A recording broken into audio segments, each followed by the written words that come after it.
နေပူတဲကပြန်လာရင်ခေါင်းကိုက်ကိုလက်မေကြီးမသာဖြစ်တာဒါအနေရင်အချက်ပြတယ်လားနေပူတဲကပြန်လာရင်ခေါင်းကိုက်တာတာမန်ပင်မဲနာမဟုတ်ဘူးနော်အခုတလောမြန်မာနိုင်ငံရဲ့အပူရှိန်ကတကယ်ကိုပြင်းထန်လို့နေတာကြောင့်အပြင်ထွက်ရတဲ့သူတွေအတွက်ဟီးဟက်ရဲ့အပူဒဏ်ကြောင့်ခေါင်းကိုက်ခြင်းကအဓိကပြဿနာဖြစ်နေပါတယ်မြန်မာနိုင်ငံရဲ့နေ့လည်ခင်းအပူရှိန်ကအပြင်မှာ40 degree Celsius ရဲ့အကျုံနေပါပြီနေပူတဲကပြန်လာတဲ့အခါခေါင်းကိုက်တာကိုလက်တွေကိုက်ခဲပြီးနှုတ်ကြည့်နေတာဟာတိခဏကိုက heat stroke အပူရှက်ခြင်းဖြစ်တော့မယ်လို့အသေးအတန်အချက်ပေးနေရဆိုတာသိပါသလားဘာလို့ခေါင်းကိုက်ရတာလဲဘယ်လိုကောက်ကမလဲဆိုတာဒီဗီဒီယိုမှာသိချကြည့်ပါ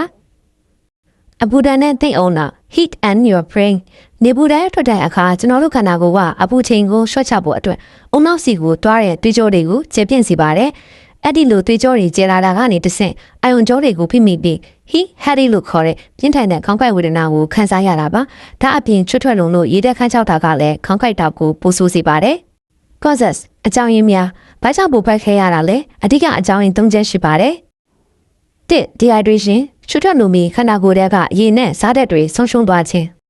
2. vasodilation အပူကြောင့်သွေးကြောတွေကျဲလာပြီးအုံနောက်ဖိအားတက်လာခြင်း3. electrolyte imbalance ကိုလက်တွေနာကျင်ကြခဲ့တာဟာပိုတက်ဆီယမ်နဲ့မက်ဂနီဆီယမ်ဓာတ်တွေဆွေးနဲ့အတူပါသွားလို့ဖြစ်ပါတယ် communication နောက်ဆက်တွဲအန်တရယ်များဒါတွေကိုလေ့လာမရှိပါနဲ့ခေါင်းကိုက်တာကိုစောအောင်မထားပါနဲ့အပူဒဏ်ကြောင့်ခေါင်းကိုက်ရာကနေ heat exhaustion ရုတ်တရက်မူးတဲ့တာ ONDA heat stroke ကိုအူချိန်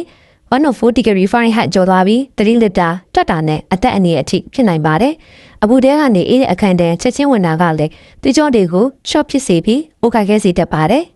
။ Prevention and solution ကာကွယ်နည်းနဲ့ကုသနည်းဒီနွေရာသီမှာကိုဘယ်လိုကာကွယ်မလဲ။အပြင်ထွက်ရတဲ့သူတွေဓာတ်တွေလိုက်နာပါ။ရေမြမြတောက်ပါ။ဟီဒီမခပဲတက်စားရေကိုပါတနည်းတစ်ထုပ်တောက်ပေးပါ။နေကပစ္စည်းသုံးပါ။တီအုတ်ထုပ်နေကမြင့်မယ်မပါပဲအပြင်မထွက်ပါနဲ့။အနားယူပါနေပူတဲကပြန်လာရင်ချက်ချင်းရေမချိုးပါနဲ့ပန်ကောင်အောက်မှာအပူချိန်လျှော့ပြီးမှအဝတ်စုံနဲ့ပုတ်တိုက်ပေးပါ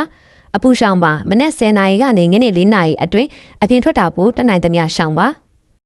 မင်းရောနေပူတဲကပြန်လာရင်ခေါင်းကိုက်တယ်လားအခုတလောအပူချိန်ကအရန်6ဖို့ခေါင်းတာမို့မိသားစုဝင်တွေကိုတေချာခရုစိုက်ကြပါခမရရောနေပူတဲကပြန်လာရင်ခေါင်းကိုက်တာကိုဘလို့တက်တာအောင်လုပ်လို့ရှိလဲ comment မှာပြပြခဲ့အောင်နော်ဒီဗီဒီယိုလေးကိုအပြည့်ထွက်အလုပ်လုပ်နေရတဲ့တန်ခမ်းချင်းတွေစီ share ပေးပြီးတတိပေးလိုက်ပါဦးကျမရဲ့ဘူးသူကတွေအတွက်ကျွန်တော်ကို follow လုပ်ထားဖို့မမေ့နဲ့အောင်နော်